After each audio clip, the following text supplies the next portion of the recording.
দুনিয়া শেষ পর্যায়ে চলে আসছে, সাক্কা তাওহীদ ছাড়া কেউ বাঁচতে পারবে না। 900 কোটি মানুষের 600 কোটি মানুষ বিদায় হয়ে যাবে। 600 কোটি মানুষ। লা ইয়াখরুজুল মাহদি হাত্তা ইউকতালা সুলুস ওয়া ইয়ামুতা সুলুস ওয়া ইয়াবকা সুলুস। ইমাম মাহদি যদি 4-5 বছরের মধ্যে আসতে পারে, দেরি হইতে পারে, আল্লাহু আ'লাম, সবে বেশি দেরি নেই। যদি আসেন তার আগে কি হবে? তার আগে বিশ্ব জনসংখ্যার 3/1 হয়েছে, আর 1 ভাগ মরে যাবে। দুর্ভিক্ষ আসলে মরক লাগিয়া সব ময়দা চাপ, মহামারীতে ময়দা চাপ হবে। তাহলে 300 কোটি গেল, বাকি 300 কোটি গেল মহামারী, দুর্ভিক্ষ ইত্যাদিতে। থাকলো কত? 300 কোটি। এই 300 কোটি লই ইমাম মাহদী দুনিয়া চালাবেন। আবার ওনার আমলে বিশাল বিশাল দিয়া ঈসা আলাইহিস সালাম আসবেন 5-6-7 বছরের মাথায়। ঈসা আলাইহিস সালাম আসলে জনসংখ্যা থাকবে কত? 1-1.5 কোটি হবে। এরকম হাদিসে যে বর্ণনা পাওয়া যায়। হাদিসে ইমাম মাহদীর যুগে কোনো বর্ণনা পাওয়া যায় না, রাশিয়ার কোনো বর্ণনা পাওয়া যায় না, চীনের কোনো আলোচনা পাওয়া যায় না, ইউরোপের কোনো আলোচনা পাওয়া যায় না, অনেক অনেক মহাদেশের কোনো আলোচনা কিয়ামতে নাই। এই জন্য ইসলামী আলেমরা অনেকে ভয় করে যে সম্ভবত কিয়ামতের আগে বহু মহাদেশ মাটির নিচে চলে যাবে, জনশূন্য হয়ে যাবে। তো সেই ভয়াবহ একটা পরিস্থিতি আইছে এখন। লা ইয়ানজু মিনহা ইল্লা মান দাআকা দুআইল গরিক। ও ভাইরা, ডেইলি অন্তত শত শত হাজার হাজার দোয়া করবে, সারাদিন দোয়া। আর দোয়া হুয়াল ইবাদত, দোয়াই হইল ইবাদত, দোয়াই হইল ইবাদত। وقال ربكم ادعوني استجب لكم। তোমাদের রব বললেন আমারে ডাকো, আমি সাথে সাথে সাড়া দেব। দোয়া, এই দোয়ারে আয়াতের পরের অংশে ইন্নাল্লাযীনা ইস্তাকবিরুনা আন ইবাদাতি উদুকুম, আল্লাহ ইবাদতই কইতেছেন, যে দোয়ারে আল্লাহ কি বলতেছেন? আমার ইবাদত। অনেকে ছেলেরে জিনে দিচ্ছে, মেয়েরে জিনে দিচ্ছে, বইয়েরে জিনে দিচ্ছে, ঝাড়ফুঁক করে, রুকিয়া দোয়া করে না। আরে মিয়া, তুমি ঝাড়ফুঁক করে তো এটা ছুটতে ছুটতে দেরি হইল, ডাইরেক্ট আল্লাহ তুমি ভালো করে দাও, সেজদায় গিয়া আল্লাহ তুমি সেবা করে দাও। দোয়া আমি পরীক্ষা করে দেখি, রুকিয়ার থেকে 1000 গুণ বেশি কাজ করে দোয়া, ডাইরেক্ট দোয়া। আর এই জামানার কথা 2024 থেকে আগামী যে এই যে শতাব্দীটা, এই জামানার কথাই হাদিসে বলা আছে, লা ইয়ানজু মিনহা ইল্লা মান দাআকা দুআইল গরিক। একটা লোক লঞ্চ ডুবে গেছে, ধরেন নৌকা ডুবে গেছে, সাগরের মাঝখানে পড়ে গেছে, একবার ডুবে একবার কোনো মতে নিঃশ্বাসটা নেয়, বাঁচার কোনো আশা নাই। ওই লোক আল্লাহরে যেরকম জীবন ছাড়ি দিয়া ডাকে, এইরকম ডাকতে হবে যখন ফিতনার সাগরে ডুবে যাইবে তোমরা।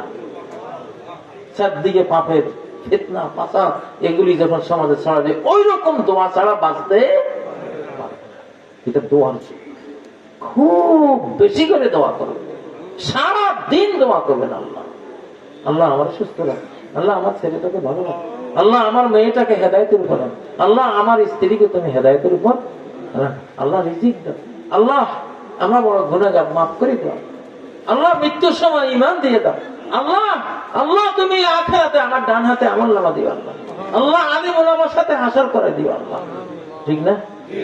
আল্লাহ আমাদের জনগণের দোষ দিও না, আমরা কোরআন দিয়ে ভোট দিছিলাম, আমরা তোমার কোরআন লয়ে আইছিল আমাদের কাছে।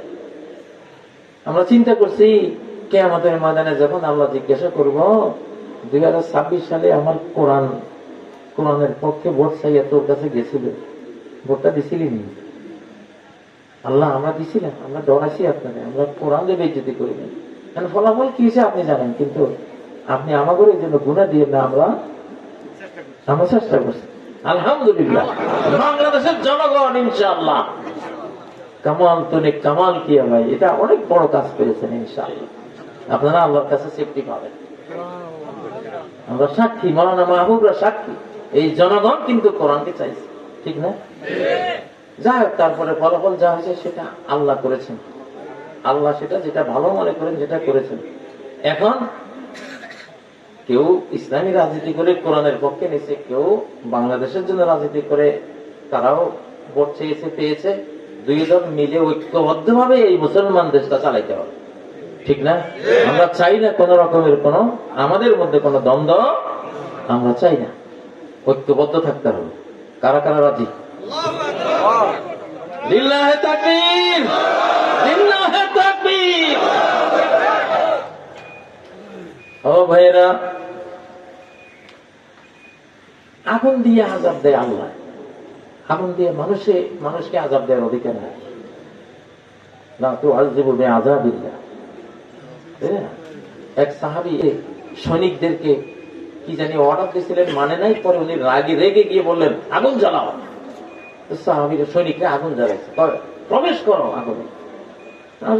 আমরা তো আগুন থেকে বাঁচার জন্য, জাহান্নাম থেকে বাঁচার জন্য ইসলামে আছি, আপনি কোন আগুনে ঝাঁপ দিতে হবে? কেমন কথা। পরে ওনারা আগুনে আর ঝাঁপ দেন নাই, সৈনিকরা মানে নাই। পরে নবীর কাছে এটা যখন ঘটনা এটা আসলো, তখন তিনি বলেন যদি ঝাঁপ দিতা এই আগুন থেকে আর বের হতে পারত না। আগুন দিয়ে আযাব দেওয়ার অধিকার কার? আল্লাহ যে এই যুগে আগুন দিয়ে আযাব দিতেছেন, সিরিয়াস একটা বিষয়। মানুষ দিয়ে দেয়, কারণ আল্লাহ নিজে দেন। আগুন দিয়ে তো হচ্ছে, আগুন আর আগুন, ঠিক না? আগুন সম্ভবত এর কথা কি আল্লাহ বলেছেন সূরা কাহফের 2 নম্বর আয়াত, لينذر بأسا شديدا من لدن। বাস আরবিতে বলে ওয়াইউযিকা বা'দাকুম বা'সা বা'দ, তোমাদের একজনকে আরেকজনের তো দিয়া আল্লাহ ভোগাইতে পারে। বাস মানে তো আল্লাহ বলতেছেন আমি কোরআন দিছি, আল্লাহর পক্ষ থেকে একখান বাসের সাথে কঠিন আসবে মিন লাদুনহু।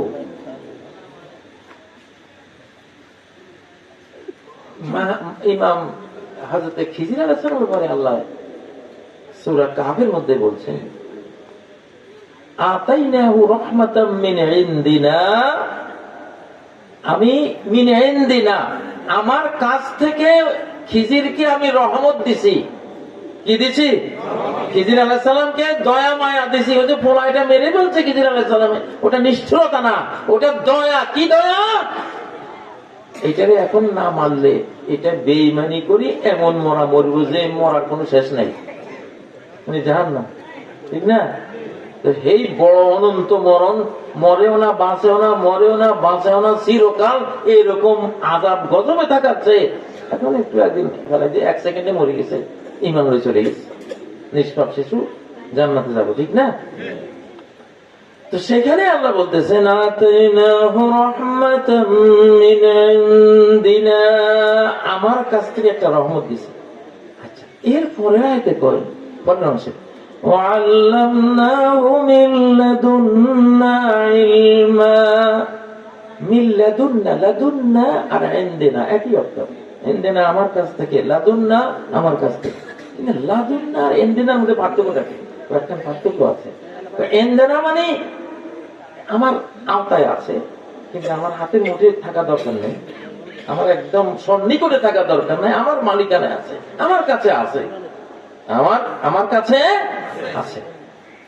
আর মিল্লাদুন্না হলো একেবারে আমার খাস, আমার ভিতর থেকে তারা একটা ইলম শিখেছে। তো বাসান শাদীদান মিল্লাদুনহু, একটা কঠিন আসবে, এটা মিন ইনদিল্লাহ না মিল্লাদুন, মিল্লাদুনিল্লাহ মানে এটা ডাইরেক্ট আল্লাহ করাইবে। ওইটা ডাইরেক্ট আল্লাহ করাইবে। এত বেঈমানি দাজ্জাল আর শয়তানরা মিলে দুনিয়াটারে এমন পচাইছে। আগের যুগে যেমন আল্লাহ তাআলা আকাশ থেকে মারতেন, আগুনের গোলা মেরে জাতি বিনাশ করে দিতেন, শেষ জামানায় মানুষ দিয়ে মানুষকে এরকম আল্লাহ ভোগাইবেন। সেই যুগে আমরা এসে পড়ছি। এখন বাঁচতে হলে কি লাগবে? আল্লাহ মুখিটা লাগবে। কি লাগবে?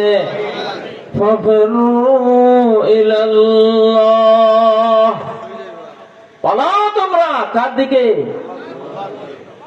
ও ভাইরা, बस दुरंगी छोड़ दे एक रंगी हो जा, दुरंगी ছেড়ে দাও। একরঙ্গি হয়ে যাও, তাওহীদবাদী হও, আল্লাহই আল্লাহ বাস। মুশরিক কাকে বলে?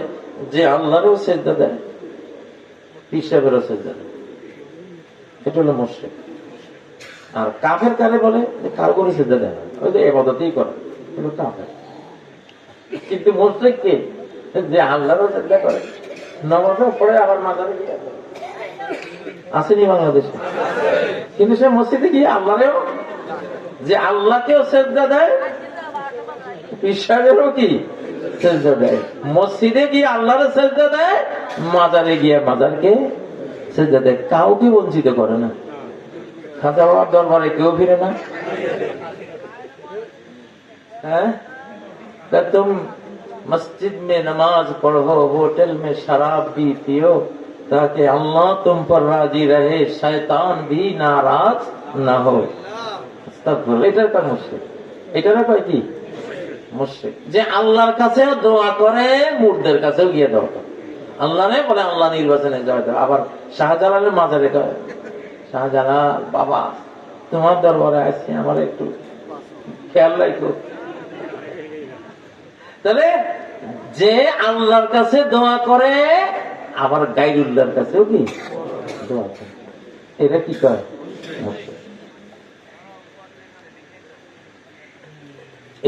এটা হলো শিরক। যে এটা বিশ্বাস করে যে আল্লাহ আমাকে বাঁচান, আবার তাবিজও বলা দিছে না, এই তাবিজের ক্ষমতা আছে কিছু, তার ভিতরে কি আছে বলা যায় না। এই তো ঠিক না? ঠিক, এইটারে কইছে মুশরিক। তো মুশরিকদের সমস্ত নবীগণের এই পয়েন্ট হয়েছে, কারণ এটা একটা সূক্ষ্ম জিনিস। শিরক খুব বোঝা খুব সূক্ষ্ম ব্যাপার। কারণ মুশরিক ভাবে, আরে আমি তো আল্লাহর তো সিজদা করি, আরে মুহাম্মদ সাল্লাল্লাহু আলাইহি ওয়াসাল্লাম আপনি একেবারে আপনি আল্লাহর কথা কন, আমরা কি কম আল্লাহ ওয়ালা? আমরা কাবা শরীফের খাদেম, আমরা কাবা শরীফের হজ উমরাকারীদেরকে পানি পান করাই, সেবা দেই, কাবার ঘিরা পেয়া করি, এটা সাফ করি, আমরা তো কত ইবাদত বন্দেগী আল্লাহর করি। ফাঁকি দিয়ে আমরা মূর্তিরও একটু ইবাদত দেই, কারণ এগুলি বড় বড় ওলিয়া উলিয়ার মূর্তি, ওনাদের লগে আল্লাহর হটলাইন ছিল। আমরা বললাম গুনাহগার না খান্দা গোলাম, আমাদের কথা কি আল্লাহ সেরকম শুনবো? এই জন্য ওনাদের কাছে যাই। কিন্তু এইটা বুঝে না যে আল্লাহ তাআলা কি, আল্লাহ তাআলার কাছে কেউ ক্ষুদ্র না, কেউ ছোট না, কেউ অবহেলার না, ওনার কাছে সবাই সমান, ঠিক না? প্রাচীরের গায়ে এক নাম গন্ধহীন, ফুটিয়াছে ছোট ফুল অতিশয় ক্ষীণ। প্রাচীরের গায়ে দেখেন না, ওয়াল দিলে, পুরানো ওয়াল হলে ওয়ালের ইট ভেদ করি, ছোট ছোট গাছের চারা, বট গাছের চারা, এটা সেটা, আর ফুল ছোট ছোট ফুল উঠে না। তো প্রাচীরের গায়ে এক নাম গন্ধহীন, ফুটিয়াছে ছোট ফুল অতিশয় ক্ষীণ। ছোট্ট একটা ফুল, ধিক ধিক করে তারে কারণে সবাই বাগানের গোলাপেরা চামিলি বেরি রাখা, আর তুই একটা ফুল হলি সামান্য এত ছোট, সবাই ধিক্কা দেয়। সূর্য উঠিয়া বলে কেমন আছো ভাই? সূর্য আকাশ থেকে এই ছোট্ট ফুলটাকে আলো দিছে কিনা, আলো দেয় কিনা? তার কাছে সবাই সমান, তার কাছে কি? আল্লাহ তাআলা কেমন? আল্লাহু আকবার। আল্লাহর কাছে কেউ পুরোহিত না, কেউ নমশূদ্র না। আন্নাস সাওয়াসিয়াতুন কাসনানিল মুশত, চিরুনির দাঁতের মতো সমগ্র মানব জাতি এক সমান। লা ফাদলা লিআরাবি আলা আজামি, কোন আরবীর কোন মর্যাদা নাই কোন অনারবীর উপর। অবিকাম সাইনা, এই সন্ধ্যাটা, এই সাজের বেলাটা রাত দিয়া হয় নাই, তোমাকে দিয়া হয়েছে আল্লাহ, শুধু তোমাকে দিয়া হয়েছে, শুধু তোমাকে দিয়া, এটা আমার বিশ্বাস। এই রাতের স্রষ্টা তুমি গো আল্লাহ। আর আমি অক্সিজেন লাগে বাঁচার জন্য, পানি লাগে বাঁচার জন্য, খাবার লাগে বাঁচার জন্য, ব্লাড লাগে বাঁচার জন্য, প্রোটিন লাগে, vitamin A B C D, কত কত কিছু লাগে। 100 টাকার খাবার আপনি খান, খেয়ে আপনি ঘুমান, আপনার পেটে নিয়ে স্টোমাকে নিয়ে আল্লাহ যে প্রক্রিয়া করে, যে বিশাল কারখানা পেটের ভিতরে রয়েছে, সেই কারখানায় যেইভাবে যে প্রক্রিয়ায় হাজারো লাখো প্রক্রিয়ায় যেভাবে হজম করিয়ে ভিটামিন বানান, প্রোটিন বানান, হিমোগ্লোবিন বানান, হাজারো লাখো আইটেম যে আল্লাহ বানান, কৃত্রিম কোন কারখানা তৈরি করে এটা বানাইতে গেলে 100 টাকার খাবারকে রক্তে, ভিটামিনে, প্রোটিনে ইত্যাদিতে পরিণত করতে গেলে 200 কোটি টাকা খরচ। কমপক্ষে কত? 200 কোটি টাকা। এটা 1981 সালে রাশিয়ান বিজ্ঞানীরা বলছিল, ওই সময় হিসাব দিছিল যে 10 টাকার খাবার হজম যদি এই পেটের বাইরে কোনো কারখানা করে করতে হয়, পেট যেভাবে করে, তাহলে ওই আমলে বলছে 27 কোটি টাকা লাগবে। তো 1981 27 কোটি, 2026 এসে 200 কোটি পার হবে। তাহলে বাঁচেন কি দিয়া? কে বাঁচায়? আল্লাহ। আল্লাহ কে বাঁচান? আল্লাহ।